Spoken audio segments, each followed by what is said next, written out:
Yes, good evening.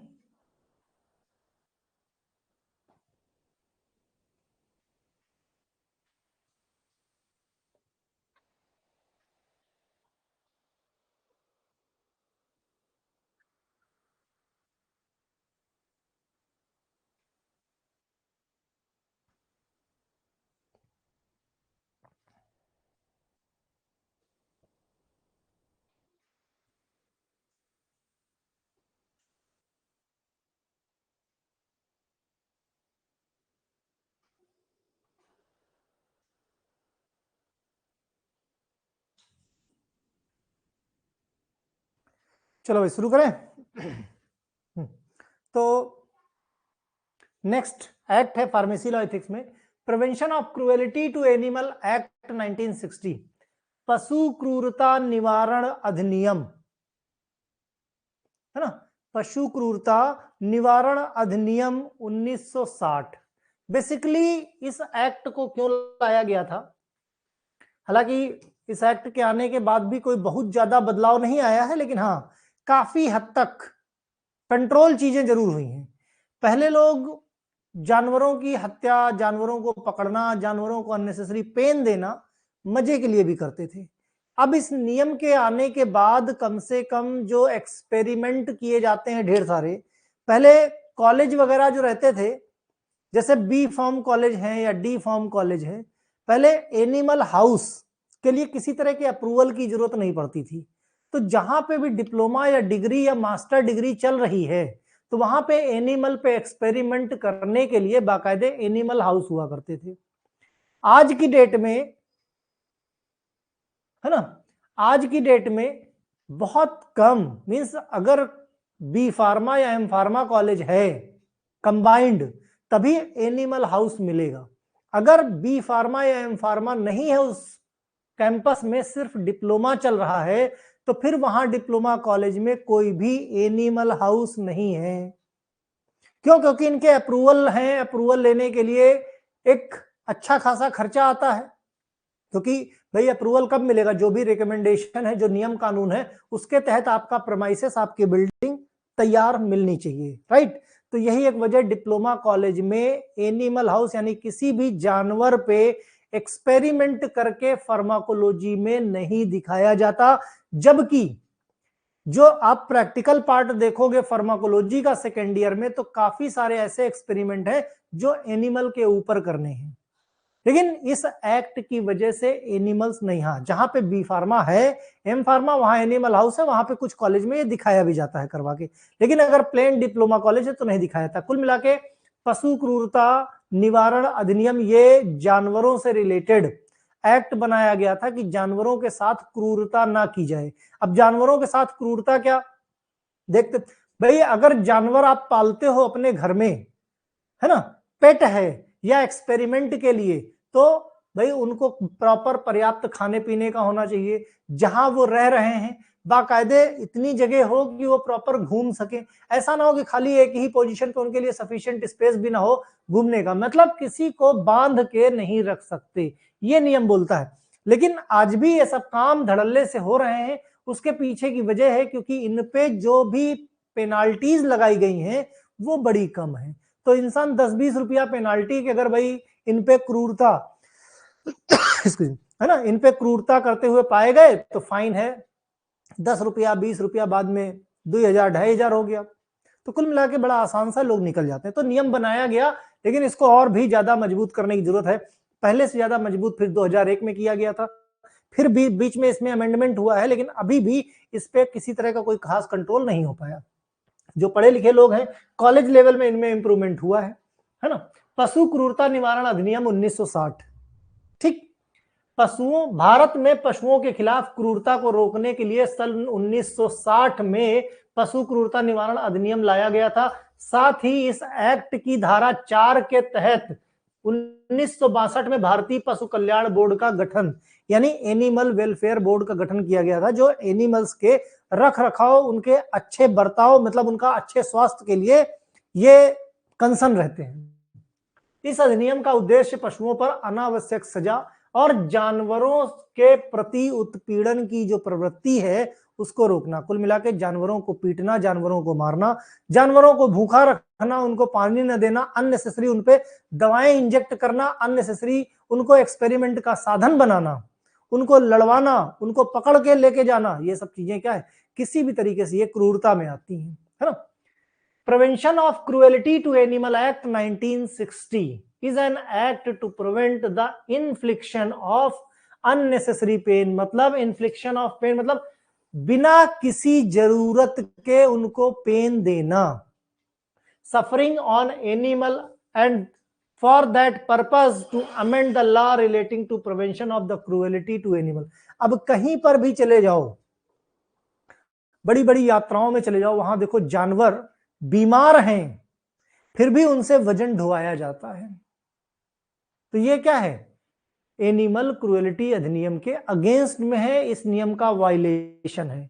Hindustan के अंदर रहने वाला कोई भी इंसान, जरूरी नहीं है कि वो एनिमल वेलफेयर बोर्ड का मेंबर हो, जरूरी नहीं है कि वो इस नियम कानून के तहत काम करो, किसी भी इंसान को कहीं पर भी अगर ये लगता है यहां जानवर के साथ क्रूरता हो रही है, वो चाहे आपके घर में हो, चाहे आपके मोहल्ले में हो, चाहे चिड़ियाघर में हो, चाहे जहां वहां से फोटो खींच के एविडेंस इकट्ठा करके बाकायदे एनिमल वेलफेयर बोर्ड में कंप्लेन कर सकता है, जो भी संस्था है उसके खिलाफ कार्रवाई होगी। लेकिन मैंने बताया ना कि अभी आप ऑफेंस एंड पेनाल्टीज में देखोगे कि इतनी कम है कि आराम से कोई भी दे देता है तो चलता है, ठीक है। बेसिक ऑब्जेक्टिव क्या था, तो ऑब्जेक्टिव नाम से ही पता चलता है कि जानवरों के प्रति जो क्रूरता हो रही है उस क्रूरता को रोका जाए। To prevent the infliction of unnecessary pain मतलब बिना किसी जरूरत के कोई pain, suffering on animal as well the prevent the cruelty to animal, to provide the guideline of housing. इसी में भाई कोई भी अगर जानवर आप रखते हो तो बाकायदे गाइडलाइन है कि उनकी हाउसिंग, उनको किस तरीके से रखना है, कैसे उनकी केयर करना है, कैसे उनकी ब्रीडिंग करवानी है, maintenance of the experimental animal, जो एक्सपेरिमेंट के लिए एनिमल लाए गए हैं उनको किस तरीके से उनका रखरखाव करना है, बाकायदे गाइडलाइन दी गई है। मतलब पहले क्या है, ला के रख लो, क्या खाते हैं क्या नहीं खाते इस बात से कोई फर्क नहीं पड़ता। अक्सर लोग देखते होंगे कोई खरगोश पाल लेता है, कोई गिलहरी पाल लेता है, कोई कुछ पाल लेता है और कुछ दिन बाद वो मर जाता है, क्यों? क्योंकि आपको ये पता ही नहीं कि उनको खाना क्या है, उनको रखना कैसे है, राइट। तो अब ये नियम बना दिया गया कि हर चीज के लिए, कोई भी जानवर अगर आप लाते हो तो उनका रख रखाव कैसे, उनका ख्याल कैसे रखना, उनका मेंटेनेंस कैसे करना है, राइट। ब्रीडिंग मतलब जनरेशन को बढ़ाना, एक जनरेशन ब्रीड कराना, जैसे जानवर होते हैं फिर उनके बच्चे होते हैं, इस प्रोसेस को क्या बोलते हैं, ब्रीडिंग, रिप्रोडक्शन, है ना। तो उसका भी बाकायदे एक प्रोसीजर है कि ब्रीडिंग भी कहीं भी ब्रीडिंग नहीं कराई जा सकती, समझ गए, जो रजिस्टर्ड संस्थाएं हैं केवल ब्रीडिंग वहीं हो सकती है, क्लियर। तो ये सारी चीजें भाई, ब्रीडिंग और एनिमल पे एक्सपेरिमेंट करना, ये सारी चीजें इस एक्ट के अंदर बेसिकली सबसे ज्यादा जो एक्सपेरिमेंट किए जाते थे एनिमल्स पे, उसमें जानवरों को बहुत पेन होता था। एक्सपेरिमेंट में पता लगा, ये देखने के लिए कि उनके ऊपर जैसे गर्म है तो गर्म तवे पे रख दिया कि कितना टेम्परेचर ये बर्दाश्त कर सकता है। अब भाई मान लिया रैबिट है, वो उसके ऊपर उछल रहा है और तुम खड़े होके मजे ले रहे हो, देखोगे, है ना। कॉलेज में इस तरह के एक्सपेरिमेंट हैं आपके उसमें, ठीक। हाँ, अब कुछ डेफिनेशन की बात करें, मैंने कहा ना डेफिनेशन तब तक नहीं लिखना है जब तक कि पूछी ना जाए, लेकिन जानना जरूरी है। एनिमल, इंसान के अलावा जो कुछ भी है सब एनिमल कैटेगरी में। हालांकि इंसान भी एक तरह का एनिमल है, लेकिन बुद्धिमान जानवर है, wisest animal is the human being. लेकिन यहां पे इस एक्ट के तहत एनिमल मींस इंसान को कैसे रखना है, उसका मेंटेनेंस कैसे करना है, इसके बारे में गाइडलाइन में कुछ भी मेंशन नहीं है, राइट। इसमें मेंशन इंसान के अलावा बाकी जितना भी लिविंग बीइंग है, चाहे वो रेप्टाइल्स हो, चाहे वो चिड़िया हो, चाहे वो कीड़े मकोड़े हो, इन सब पे, है ना, इन सबको एनिमल की कैटेगरी में डाला गया है। बोर्ड की बात करें, बोर्ड में कुछ मेंबर्स होते हैं जो इसके रख रखाव, भाई इस एक्ट के सेक्शन नंबर 4 के तहत कुछ मेंबर्स बनाए गए हैं जो जानवरों पे किस तरीके का बर्ताव होना चाहिए, जानवरों के साथ कैसे ब्रीडिंग होना चाहिए, किस तरीके से एक्सपेरिमेंट होना चाहिए, तो वो मेंबर डिसाइड करते हैं, उसकी गाइडलाइन टाइम पे अपडेट करते रहते हैं। फिर कैप्टिव एनिमल की बात किया जाए, मींस ऐसे जानवर not being a domestic animal, जो डोमेस्टिक एनिमल नहीं है, उनके अलावा जो जंगल से पकड़ के लाए गए जानवर, उनको क्या बोलते हैं, या जिन ये जैसे चूहा हो गया, बिल्ली है ना, चूहा कहाँ घर पे कोई पालता है, नहीं पालता है, मींस डोमेस्टिक नहीं है, जंगली जानवर डोमेस्टिक नहीं है, इनको कैप्टिव एनिमल बोलते हैं। डोमेस्टिक एनिमल जो हम घरों में रखते हैं, कुत्ता हो गया, है ना, रैबिट हो गया, तो इनका सफिशिएंट ध्यान रखा जाता है, means animal which is tame which has been sufficiently tamed serve as the purpose of use of man. भाई कुत्ता है, भाई घर की रखवाली करता है, बिल्ली है, घर में दूध की रखवाली करती है ना, तो ये सब क्या है, ये सब डोमेस्टिक एनिमल। घोड़ा है, बैल है, गाय है, दूध देती है, भैंस है, ये सब डोमेस्टिक एनिमल कैटेगरी में। लोकल अथॉरिटीज की बात करें, लोकल अथॉरिटीज जो उस एरिया की लोकल अथॉरिटीज है, जैसे कहीं पर नगर पालिका है ना, नगर पालिका है, कहीं पे ग्राम पंचायत है, तो जिस शहर की बात किया जाए उस शहर में म्युनिसिपल कमेटी होती है जो इस चीज का ध्यान रखती है किसी जानवरों के साथ अन्याय ना होने पाए। इसीलिए आप देखते होंगे शहर के अंदर जो जानवर होते हैं उनके कान में, है ना, उनके कान में एक पीले कलर का, एक कह सकते हो पीले कलर का स्टैंप लगा देते हैं, है ना, पीले कलर का स्टैंप लगा देते हैं प्लास्टिक का, जिस मतलब उसका उस पर एक नंबर पड़ा होता है, मतलब नगर पालिका में इस बात की एंट्री होती है, इस बात की एंट्री होती है कि भाई ये जानवर उस नंबर का जानवर है, मतलब वो रजिस्टर्ड जानवर है। यस, गांव में भी लगाया जाता होगा, है ना, तो जहां जहां पे भी है, यस, सीरियल नंबर होता है बेसिकली, तो उससे एक रिकॉर्ड में रहता है कि भाई ये जानवर इनका है, उस इंसान के नाम पे उसकी रजिस्ट्री होती है। फिर एक डेफिनेशन, फूका और डूमदेव, फूका और डूमदेव इंक्लूड्स एनी, भाई फूका और डूमदेव को बोले तो ये एक प्रक्रिया है जिसके तहत, आधार कार्ड नहीं बोलते इसको, आधार कार्ड नहीं होता है, ये एक उनका एक जैसे नॉमनक्लेचर होता है ना, तो नॉमनक्लेचर म्युनिसिपैलिटी वालों का नॉमनक्लेचर करने का तरीका है जिससे उनको जानकारी रहती है कि हाँ भाई ये जानवर फला घर में फला जगह पे मिलेगा, है ना। फूका और डूमदेव एक तरह की प्रक्रिया है जहां पे दूध देने वाले जानवर के साथ कुछ ऐसा बर्ताव किया जाता है, जैसे इंजेक्शन लगा देना, हवा का ब्लो कर देना, जिसकी वजह से वो दूध देने ज्यादा दूध दे दें, है ना। कहने का मतलब ये भी एक तरह से एनिमल क्रूएल्टी में जिसकी जितनी कैपेसिटी नहीं है उससे ज्यादा उनसे काम करवा लेना, उससे ज्यादा दूध, बेसिकली फूका और डूमदेव दूध देने वाले गाय भैंसों के लिए था, है ना।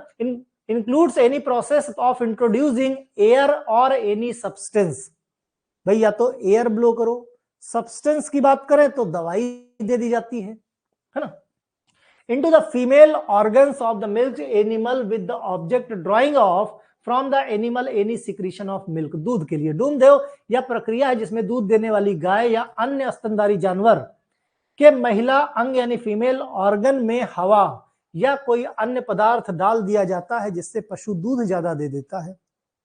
यह भी एक तरीके से एनिमल क्रूएलिटी में आता है। तो यह डेफिनेशन है जो पशु क्रूरता अधिनियम 1960 के तहत आपको जाननी जरूरी है।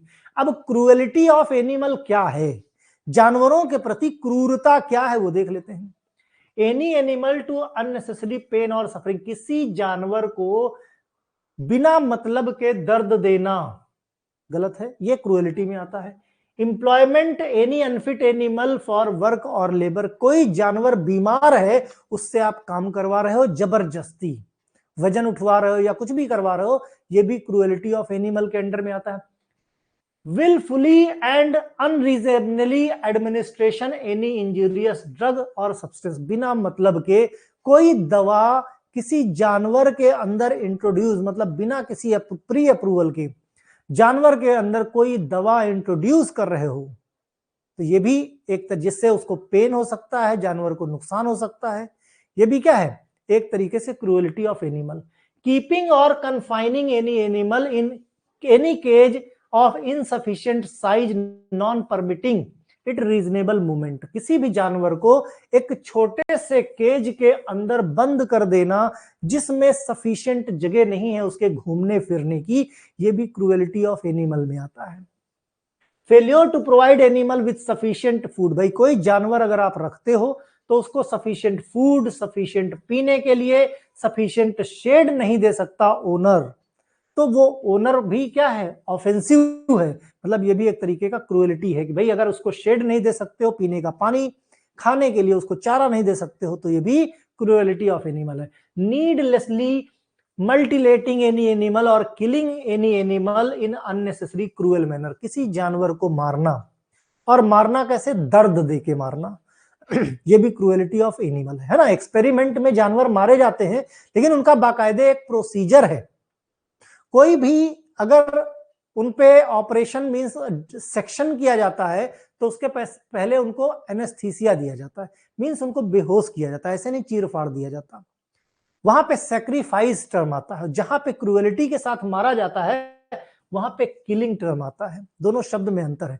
यहाँ पे हत्या की जा रही है, वहां सैक्रिफाइस किया जा रहा है, दोनों अलग अलग चीजें हैं। ठीक है, ये सारी चीजें क्रूएलिटी में आती है। इसी का हिंदी में देख लो पशु क्रूरता क्या होती है, अनावश्यक पीड़ा या किसी जानवर को दुख देना, अयोग्य जानवरों से श्रम कराना, कोई बीमार है, कोई उस काम के लिए फिट नहीं, ऐसे जानवर से काम करवाना, जहरीला या हानिकारक पदार्थ देना, किसी भी जानवर को अननेसेसरी जहरीला या उसको नुकसान देने वाला पदार्थ देना, ये सब क्रूएलिटी ऑफ एनिमल में। अपर्याप्त आकार में पिंजरे में रखना, भाई सफिशिएंट स्पेस नहीं उसके घूमने के लिए, पोषण, पानी या आश्रय की कमी, आप जानवर ले तो आए लेकिन उसको पर्याप्त खाना, पर्याप्त पानी और रहने की जगह नहीं दे पा रहे हो, ये भी क्रूएलिटी में आता है।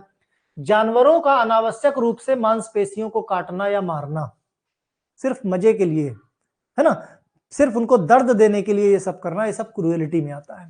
ठीक, यस, इससे रिलेटेड कमेटी बनाई गई है जिसका नाम है CPCSEA, सेंट्रल की कमेटी है, जिसका फुल फॉर्म है committee for the purpose of control and supervision of experiment on animal. इसको कैपिटल लेटर में लिख लो, CPCSEA का फुल फॉर्म कैपिटल लेटर में लिख लो सबसे ऊपर, क्योंकि ये फिल इन द ब्लैंक्स में पूछा जाता है, विद स्पेलिंग रट लेना आज के आज। तो ये कमेटी है जो ध्यान रखती है, अप्रूवल देती है। यस, इसका फुल फॉर्म एग्जाम में आया था और आगे भी आता है ना, मल्टीपल चॉइस में भी मैं कराऊंगा तो इसको करवाऊंगा। फंक्शन क्या है बेसिकली इसका, ये एक तरह का ऑर्गेनाइजेशन है जो कि ध्यान रखता है एनिमल्स के ऊपर एक्सपेरिमेंट, एनिमल के ऊपर ब्रीडिंग, एनिमल्स के ऊपर रिसर्च इंडिया के अंदर। प्राइमरी फंक्शन बेसिकली क्या है, प्राइमरी फंक्शन CPCSEA के जो प्राइमरी फंक्शन है, यस, फुल फॉर्म बहुत हेल्प करती है, सबके फुल फॉर्म जरूर लिख लेना भाई, है ना। इसीलिए मैं फुल फॉर्म MCQ और टेस्ट सीरीज में जरूर डाल देता हूं कि 2-4 बार करोगे तो याद हो जाएगा।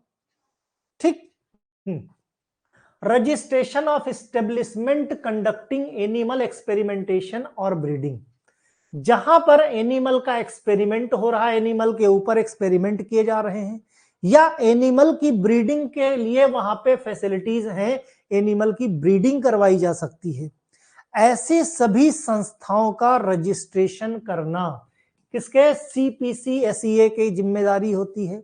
यानी ये सब काम एक्सपेरिमेंट कराना है, ब्रीडिंग कराना है, तो आपके पास रजिस्टर्ड यानी पंजीकृत संस्था होनी चाहिए। ठीक है, फिर selection and appointment of nominees for institutional animal ethical committee. Institution, भाई किसी इंस्टीट्यूट में, भाई CPCSEA पूरी दुनिया को एक साथ कंट्रोल नहीं कर सकती, इंस्टीट्यूशंस में रिसर्च और एक्सपेरिमेंट सबसे ज्यादा होते हैं, इसीलिए इसी के अंडर में इंस्टीट्यूशनल कमेटी बना दी गई है जिसका नाम है institutional animal ethical committee, IAEC। इसका काम होता है कि किसी भी इंस्टीट्यूट के अंदर एनिमल पे एक्सपेरिमेंट किया जा रहा है तो उसका अप्रूवल के लिए जो मेंबर्स हैं, इन मेंबर्स का जो सिलेक्शन है वो भी CPCSEA करता है। मतलब ये छोटा रूप है, ये बड़ा रूप है, इसके अंडर में IAEC काम करता है। IAEC किसके अंदर काम करता है, CPCSEA के अंडर में काम करता है। ठीक है, ये इंस्टीट्यूट लेवल की कमेटी है। CPCSEA select and appoint the member of IAEC in registered establishment। जितनी भी पंजीकृत संस्थाएं हैं वहां पे IAEC की कमेटी बनाई जाती है, और इसकी जो कमेटी है वो CPCSEA कराती है। ठीक है, मींस इसका रजिस्ट्रेशन यही कराता है। यस, ये सारे एग्जाम में आए थे, फिर आएंगे। Approval of animal house facilities, animal house कहां पे रखने हैं, है ना, एनिमल यानी जानवरों को कहां पे रखना है, उनकी जो हाउसिंग है वो वहां पे किस तरीके की फैसिलिटीज होनी चाहिए, इसका भी सीपीसीए के थ्रू अप्रूवल होता है, तभी आप एनिमल हाउस खोल सकते हैं। हमने कहा ना पहले सभी कॉलेजों में होता था, लेकिन अब प्रोसेस इतना टफ हो गया है कि जहां पे डिग्री और मास्टर डिग्री है केवल एनिमल हाउस वही है, समझ गए। डिप्लोमा कॉलेज में एनिमल हाउस नहीं मिलेंगे, बी फार्मा कॉलेज में ही मिलेंगे। तो सीपीसीएसईए अप्रूवल देता है, एनिमल हाउस फैसिलिटी को चेक करता है, उसके बाद granting the permission for conducting animal experiment. CPCSEA के अंडर में बनाई जाती है इंस्टीट्यूशनल एनिमल इथिकल कमेटी, जो कि अप्रूवल देती है किसको, एनिमल के ऊपर एक्सपेरिमेंट करने की। This permission is only given when it is ensured that animal will be not be subjected to unnecessary pain। बाकायदे सीपीएसईए के इंस्पेक्टर्स, राइट, आईएईसी के इंस्पेक्टर्स आते हैं, इंस्पेक्शन करते हैं कॉलेज का प्रमाइसेस का, और वहां कौन कौन से आप एक्सपेरिमेंट करोगे उस पर पूरी जानकारी लेते हैं, पूरे प्रोसीजर देखते हैं, और जब वो इंश्योर हो जाते हैं कि जानवरों को अननेसेसरी पेन नहीं दिया जाएगा, तब जाके वो अप्रूवल देते हैं कि हाँ भाई अब आप अपने संस्था में एक्सपेरिमेंट जानवरों पे कर सकते हो, right. Recommendation for the import of animal for experiment. अगर किसी जानवर का इंपोर्ट करना है, दूसरे देश से मंगवाना है, तो उसके लिए भी इन्होंने गाइडलाइन बनाई है। गाइडलाइन में साफ साफ है, यस आप मंगवा सकते हो, लेकिन उस कंडीशन में वो जो जानवर है अपने देश में उसकी शॉर्टेज हो या अपने देश में ना हो। अगर अपने देश में है वो जानवर तो फिर आप बाहर से इंपोर्ट नहीं कर सकते for experiment. When it is necessary to import animal for research purpose, CPCSEA makes the recommendation for their import। सारे डॉक्यूमेंट देखने के बाद CPCSEA जो है ये डिसाइड करता है कि ये जानवर मंगाना है कि नहीं मंगाना है। Action against establishment violating legal norms. अगर कोई भी संस्था एनिमल क्रूएलिटी एक्ट का वायलेशन करती है, मींस उसके अगेंस्ट में काम करती है, नियम कानून को तोड़ती है, तो फिर उसी वक्त ये जो सीपीसीएसईए है ये क्या करती है, सीपीसीएसईए ये उसका जो अप्रूवल है उस अप्रूवल को रिजेक्ट कर सकती है, उसको वार्निंग लेटर देगी, उसके अप्रूवल को सस्पेंड कर सकती है, राइट, सस्पेंड किया जा सकता है, या आपके ऊपर कानूनी कार्रवाई भी हो सकती है। उसी चीज का हिंदी में ले लो भाई, क्या काम करते हैं, पशु प्रयोग या प्रजनन करने वाले प्रतिष्ठानों का पंजीकरण। जहां पे पशुओं पर एक्सपेरिमेंट या प्रजनन प्रक्रिया होती है उन संस्थानों का पंजीकृत करने का काम किसका, सीपीसीएसईए है, राइट, सीपीसीएसईए है। संस्थागत पशु नैतिक समितियों में उम्मीदवार का चरण, है ना, ये जो इंस्टीट्यूशनल एनिमल इथिकल कमेटी है उसमें कौन कौन से मेंबर होंगे, ये भी काम किसका, सीपीसीएसईए का है। पशु आश्रय सुविधाओं की स्वीकृति, पशुओं को आश्रय देने वाले जो जगह है वहां पे किन किन सुविधाओं का ध्यान रखना है, इस पर भी जो अप्रूवल है सीपीसीएसईए देगा। पशुओं का प्रयोग करने के लिए अनुमति देना, तो पशुओं पर जो एक्सपेरिमेंट है ये भी कौन करेगा, सीपीसीएसईए। पशुओं के आयात के लिए सिफारिश करना, जब किसी प्रयोग के लिए पशुओं का आयात करना आवश्यक होता है तो सीपीसीएसईए इस संबंध में सिफारिश करता है। इसके लिए आवश्यक कानूनी प्रक्रियाएं हैं जिनके मानकों का पालन करना जरूरी होता है। कानूनी उल्लंघन पर कार्रवाई होगी, अगर कोई सही तरीके से काम नहीं करेगा तो उसका पंजीकरण रद्द किया जा सकता है, राइट। ऑब्जेक्टिव क्या है भाई सीपीसीएसईए का, सीपीसीएसईए क्यों बनाया गया भाई, इसके पीछे का ऑब्जेक्टिव एम क्या है, तो इसका बेसिक गोल था कि भाई गाइडलाइन बनाया जाए कि किसी भी जानवर पर अगर एक्सपेरिमेंट किया जा रहा है, रिसर्च किया जा रहा, टेस्टिंग की जा रही, तो उसका बाकायदे एक प्रोसीजर होना चाहिए, उसी प्रोसीजर के तहत काम हो, और वो प्रोसीजर कुछ इस तरीके से हो कि जानवर को दर्द कम से कम हो या बिना उसको परेशान किए। To avoid unnecessary pain before, during and after experiment.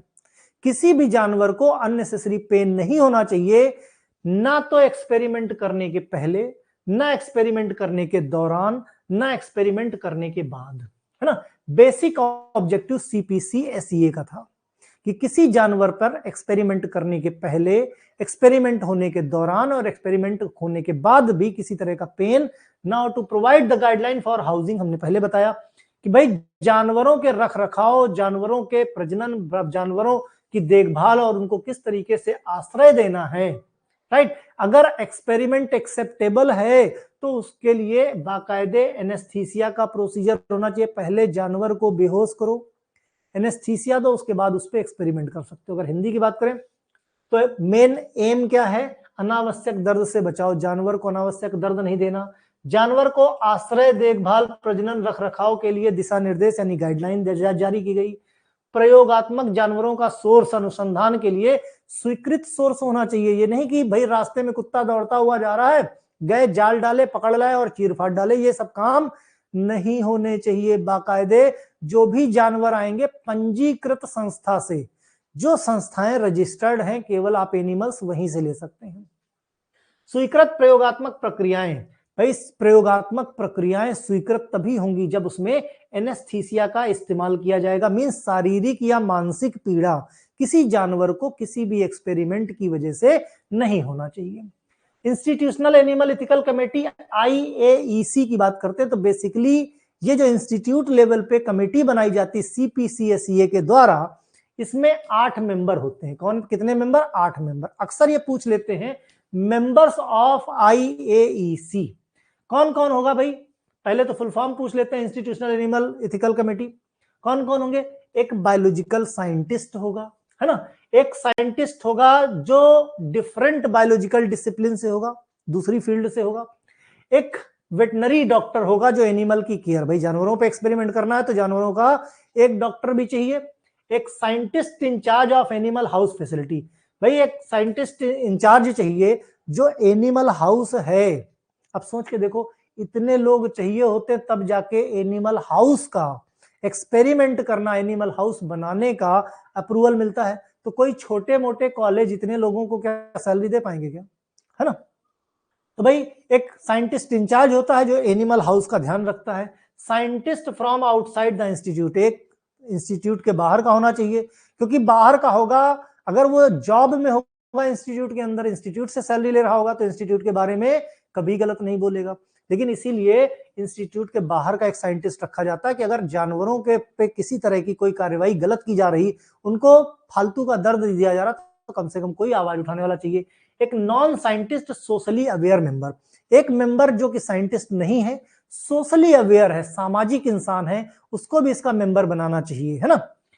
A nominee of the committee of CPC-SEA, एक मेंबर रहता है, नॉमिनी होता है CPC-SEA का, राइट। तो ये 8 मेंबर, एक स्पेशलिस्ट में भी co-opted by reviewing the special project. एक स्पेशलिस्ट रहता है कि कोई भी अगर प्रोजेक्ट कर रहा हो तो उस प्रोजेक्ट का रिव्यू करना, बनाना और उसको ठीक करवाना, है ना, उसकी जिम्मेदारी उसकी होती है। तो इस तरीके से ये 8 मेंबर किसके थे? IAEC के, जो कि बहुत इंपॉर्टेंट एग्जाम में पूछा जाता है।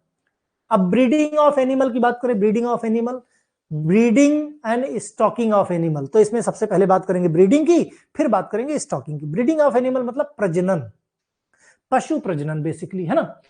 तो ओनली रजिस्टर्ड एस्टेब्लिशमेंट, पशुओं का प्रजनन यानी ब्रीडिंग सिर्फ रजिस्टर्ड संस्थान, पंजीकृत संस्थान में ही हो सकता है, बाकी कहीं नहीं, जो बेसिकली एक्सपेरिमेंट के लिए बनाए गए हैं। Apply for registration within 60 days from the date of experiment.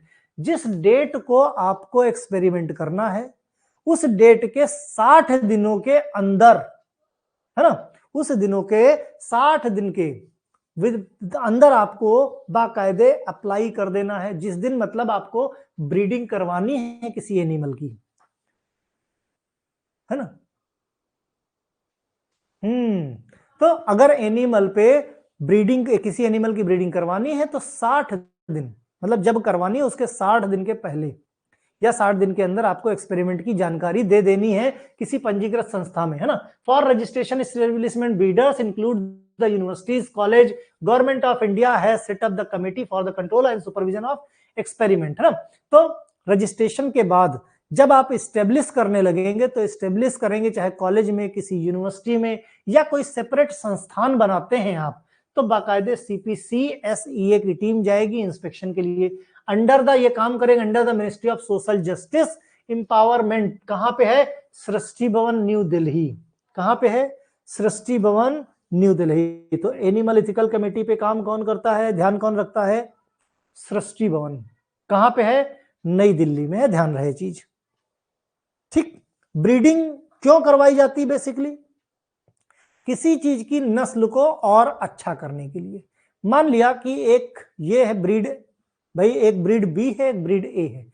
हम चाहते हैं कि ये दोनों के गुण किसी एक में आ जाएं तो ज्यादा अच्छी जनरेशन हो सकती है, तो दोनों के बीच में ब्रीडिंग कराई जाती है। तो दोनों के बीच में ब्रीडिंग कराई जाती है, राइट, ताकि एक अच्छी जनरेशन मिल सके। क्लियर? यस। तो इसी को हिंदी में देख लो, पशु प्रजनन केवल पंजीकृत प्रतिष्ठानों द्वारा किया जा सकता है जो अनुसंधान उद्देश्य के लिए जानवरों का प्रजनन करते हैं।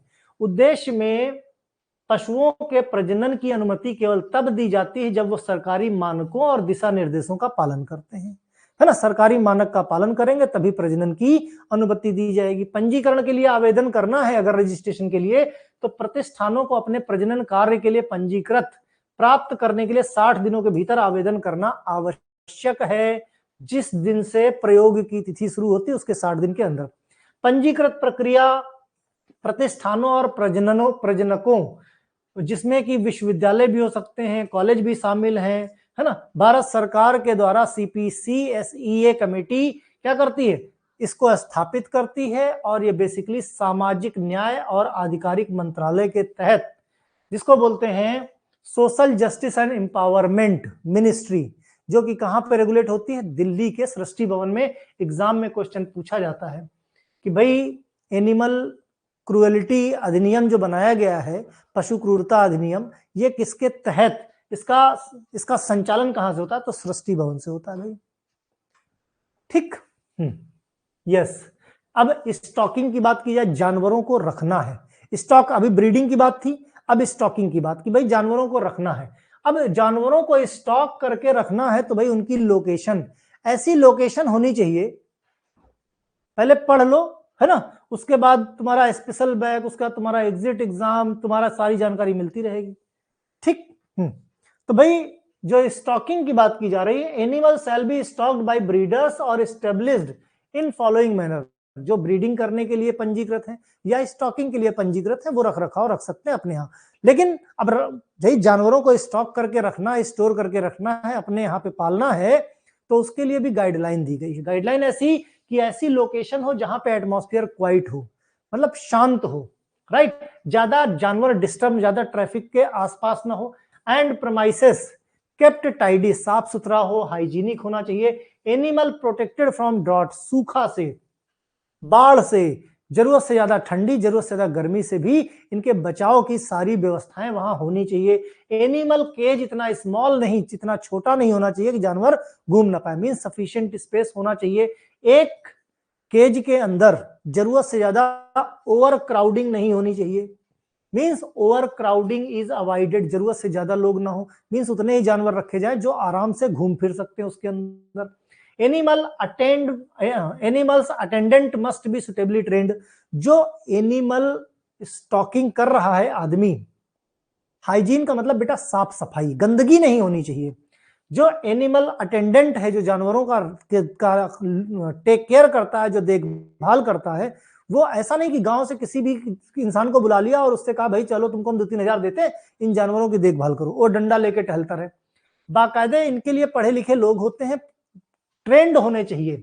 ट्रेंड होने चाहिए मीन्स उनको प्रॉपर ट्रेनिंग देनी चाहिए, है ना, प्रॉपर ट्रेनिंग देनी चाहिए, एक्सपीरियंस्ड होने चाहिए, उन्हीं को ड्यूटी अलॉट करनी चाहिए, वही जो है देख सकते हैं जानवरों को। Animal shall B looked after before and after experiment, कहने का मतलब एनिमल्स का ध्यान कब कब रखना है, चाहे एक्सपेरिमेंट के पहले हो, एक्सपेरिमेंट के दौरान हो या एक्सपेरिमेंट के बाद हो, पूरे टाइम पे उनका ध्यान रखना है। There shall be satisfactory arrangement looking after the animal during the hours on the holiday, ऐसी व्यवस्था होनी चाहिए ड्यूरिंग ऑफ आवर्स या ड्यूरिंग लंच आवर्स, ऐसी व्यवस्था होनी चाहिए वहां जहां पे आपने जानवरों का स्टॉकिंग किया है कि जिस दिन भाई स्टाफ रखा तो छुट्टी लेगा, जिस दिन छुट्टी हो, हॉलीडे हो, उस वक्त भी कोई ना कोई अटेंडेंट होना चाहिए।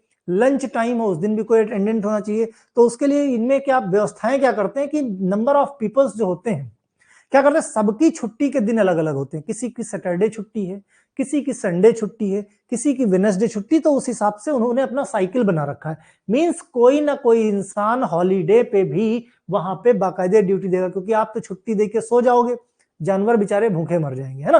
तो इस तरीके से नहीं होना चाहिए, तभी आपको स्टॉकिंग ऑफ एनिमल का लाइसेंस मिल सकता है। इसी को हिंदी में देख लो, पशु आश्रय की स्थिति यानी स्टॉकिंग ऑफ एनिमल। पशु बाड़े और अस्तबल, छोटे जानवरों के लिए पशु बाड़े और बड़े जानवरों के लिए अस्तबल होने चाहिए, है ना।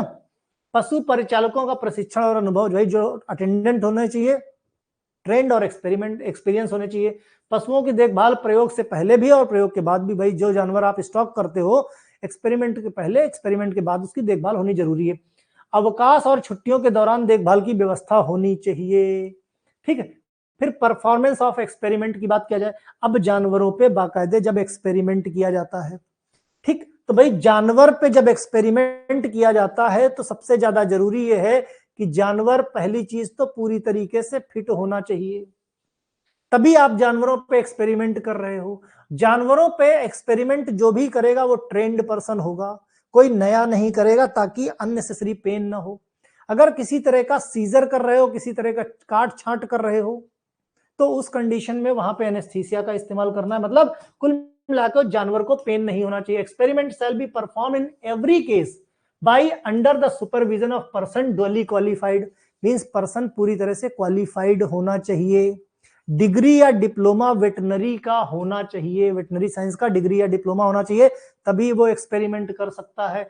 लेबोरेटरी या एनिमल साइंस यूनिवर्सिटी या इंस्टीट्यूशन जो भी रिकॉग्नाइज्ड है, चाहे गवर्नमेंट के थ्रू हो चाहे प्राइवेट हो, वहां से उसके पास डिग्री डिप्लोमा कुछ ना कुछ होना चाहिए, तभी वो एक्सपेरिमेंट कर सकता है। कहने का मतलब उसको एक्सपेरिमेंट करने का एक्सपीरियंस है, तभी वो एक्सपेरिमेंट परफॉर्म कर सकता है। Experiment shall be perform with due care and humanity.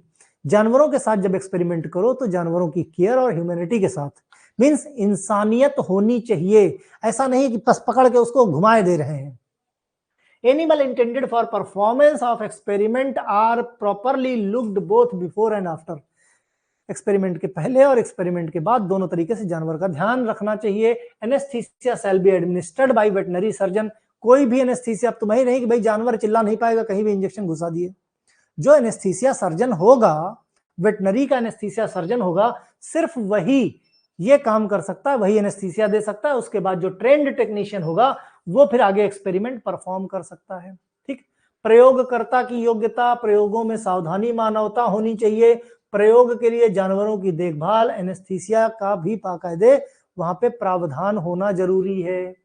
फिर transfer and acquisition of animal for experiment, भाई जानवरों को ट्रांसफर करना जहां पे एक्सपेरिमेंट किया जा रहा है, या उनको रखना अपने पास जिस एरिया में एक्सपेरिमेंट, भाई कहीं से ट्रांसफर होंगे तो तुम्हारे पास आएंगे ना अगर तुमको एक्सपेरिमेंट करना है, तो उसके लिए भी बाकायदे गाइडलाइन दी है। A breeder shall not transfer animal by sale or otherwise establishment which is not registered under these rules.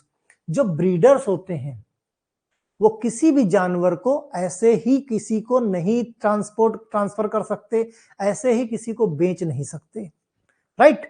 जो भी प्रजनक हैं वो किसी जानवर को ऐसे नहीं बेच सकते। किसको ट्रांसफर कर सकते हैं? अगर कोई पंजीकृत संस्था है। सेल किसको कर सकते हैं? कोई रजिस्टर्ड संस्था है, सिर्फ उसी को सेल किया जा सकता है। An establishment shall not acquired animal by sale otherwise except from the registered, जो रजिस्टर्ड ब्रीडर हैं खाली वही एक्वायर कर सकते हैं, वही मंगा सकते हैं। Livery establishment after acquisition of animal shall not transfer such that sell otherwise any other establishment. कुल मिला के सिर्फ रजिस्टर्ड पर्सन, रजिस्टर्ड संस्थाएं ही इनको ट्रांसफर कर सकती हैं, इन जानवरों का एक्विजिशन कर सकती हैं एनिमल के तहत। ओवरऑल मतलब यही है। Animal used for experiment in production breed improvement programme में be given out by the breeder institution for the domestic use. भाई जिन जानवरों पर एक्सपेरिमेंट किया जा रहा है बाद में उन जानवरों को घर के इस्तेमाल के लिए रखा जा सकता है, मींस डोमेस्टिक यूज में लाया जा सकता है। No animal shall be imported by the breeders or establishment which is available in the country. कोई भी जानवर दूसरे देश से इंपोर्ट नहीं किया जा सकता अगर वो हमारी विच is available in the country, हमारे देश में अवेलेबल है। ब्रीडर्स और the established shell comply the direction given by the committee for purpose controlling supervising the experiment. जो CPCACA कमेटी है या IAEC कमेटी है, उसके द्वारा दिया गया जो गाइडलाइन है उसको पूरी तरह से कंप्लाई करना, उसका पूरी तरीके से पालन करना जो संस्थाएं, रजिस्टर्ड संस्थाएं हैं, उनकी जिम्मेदारी है। अदरवाइज उनका जो पंजीकरण है वो निरस्त किया जा सकता है। ठीक है। पशु प्रजनन स्थानांतरण से पशु का स्थानांतरण, प्रजनक से जानवरों का अधिग्रहण, लिवरी प्रतिष्ठान प्रयोग में प्रयुक्त जानवरों का घरेलू उपयोग के लिए वितरण, पशु का आयात, CPSCA के दिशा निर्देश का पालन करना, ये हिंदी में है। रिकॉर्ड की बात करें भाई, पशुओं का रिकॉर्ड, जिनको भी खरीदा गया है, जिनको भी ट्रांसफर किया गया, जिनकी भी ब्रीडिंग की गई है, ये सारे रिकॉर्ड रखना जरूरी है। मींस पशुओं का रिकॉर्ड, प्रत्येक प्रतिष्ठान संस्थागत पशु नैतिकता समिति के अपने नियंत्रण संरक्षण में रखे गए पशुओं का रिकॉर्ड विशेष प्रारूप पे रखना जरूरी होता है। Committee shell maintain record the animal. कौन सी कमेटी? CPCACA या IAECA कमेटी क्या है? जो भी इनकी कस्टडी में, कंट्रोल में जानवर है, उनकी पूरी डिटेल, किसके साथ, किस जानवर के साथ कौन सा एक्सपेरिमेंट किया गया है, किस डेट को किया गया है, कौन सी दवा दी गई है या किस तरीके से किया गया है, उसके बाद उस जानवर को किस तरह की दिक्कत आई, वो सारी चीजें रिकॉर्ड में मेंटेन रहेंगी। किसी जानवर का ब्रीड कराया गया तो किस डेट में कराया गया, किस जानवर के साथ कराया गया है, वो सारी, और ब्रीड करने के बाद उनकी स्थिति क्या है, बीमार तो नहीं पड़े हैं, ये सारे रिकॉर्ड बाकायदे मेंटेन होने जरूरी है। ठीक। पावर टू सस्पेंड और रिवोक द रजिस्ट्रेशन। कमेटी के जो मेंबर्स हैं वो मेंबर्स बाकायदे यूनिवर्सिटीज, कॉलेज या कोई भी संस्था जहां पे ये काम होते हैं, बाकायदे वहां का इंस्पेक्शन करते हैं, चाहे वो ब्रीडिंग कर रहे हो, कहीं पे एक्सपेरिमेंट संस्था हो, कोई रिसर्च संस्था हो, वहां पे जाते हैं बाकायदे इनके मेंबर्स और वहां पे इंस्पेक्शन करते हैं। अगर कोई भी चीज डाउटफुल दिखती है, आपको वार्निंग लेटर दिया जाएगा। अगर आपने उसका जवाब नहीं दिया तो फिर आपका जो पंजीकरण है उसको सस्पेंड कर दिया जाएगा। ठीक, कुछ समय के लिए सस्पेंड कर दिया जाएगा। और अगर उस सस्पेंशन में, भाई सस्पेंशन में क्या है, अगर आप उसको कंप्लाई कर देते हो, जब तक कंप्लाई नहीं, सस्पेंशन में क्या, तब तक आपका इंस्टीट्यूट वो एक्सपेरिमेंट नहीं कर सकता, कोई ब्रीडिंग नहीं हो सकती किसी जानवर पे, किसी जानवर को आप ट्रांसफर नहीं कर सकते, सेल नहीं कर सकते। तो कहने का मतलब जो भी काम आपकी संस्था में है सस्पेंड कर दिया गया तो वो स्टॉप हो जाएंगे, बिल्कुल वहीं पर रुक जाएंगे। लेकिन अगर टाइम ड्यूरेशन के अंदर आपने उन सभी कमियों को दूर कर लिया और फिर से बाकायदे इंस्टीट्यूशनल एनिमल एथिकल कमेटी के मेंबर्स आएंगे और वहां का फिर से इंस्पेक्शन करेंगे, और इंस्पेक्शन के दौरान सारी चीजें वापस से आपने सही कर ली तो फिर से आपका रजिस्ट्रेशन, पंजीकरण रिवोक किया जा सकता है, उसको एक्टिव कर दिया जाता है। राइट। फिर अब ऑफेंस एंड पेनाल्टीज की बात कर लें। ऑफेंस एंड पेनाल्टीज, ठीक, हमने पहले भी कहा कि देखो क्या है ना, अब नहीं करते कॉलेज वालों से कहो कि भाई क्यों नहीं है आपके यहाँ पे, ये तो कॉलेज वाले जाने ना कि क्यों नहीं है ना। अब देखो ध्यान से, ऑफेंस, भाई ट्रीटिंग एनिमल क्रूएल्टी, किसी जानवर के साथ अगर आप क्रूरता करते हो तो आपको जेल हो सकती है 10 रुपए से 50 रुपए तक फर्स्ट कन्विक्शन। पहली बार किया तो 10 रुपए से 50 रुपए दे के लोग निकल जाते हैं। ठीक। फिर पनिशमेंट, अगर यही दोबारा किया गया तो पनिशमेंट 1 साल का या फाइन 25 रुपए से 100 रुपए हो गया। मतलब फाइन इतना कम है इसीलिए लोगों के अंदर डर नहीं है ना। NDPS एक्ट वाला फाइन होना चाहिए 10, 15, 20 साल का, लाखों रुपए में जुर्माना, तो देखो फिर कैसे होता है। There may be time to time revision of fine punishment, recent revision, recently revise किया गया है फाइन। क्या किया गया है कि जब आप पहली बार पकड़े जाते हो तो आपको 2 साल की जेल, साथ में 25,000 का जुर्माना, ये फर्स्ट कन्विक्शन पहली बार में, ये रिवाइज किया गया है, ये पुराना है। इम्प्रिजन में फिर दोबारा पकड़े गए तो 3 साल की जेल, 1 लाख रुपए का जुर्माना। मींस चीजें बढ़ा दी गई। ठीक है।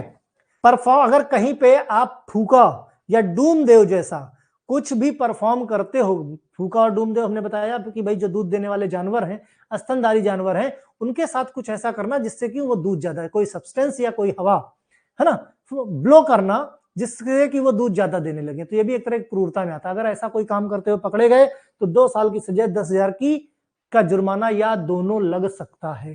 तो ये ऑफेंस एंड पेनल्टीज हुई। इस तरीके से हमारा ये खत्म होता है। अब देखो ध्यान से, एक ऑप्शन है तुम्हारे पास।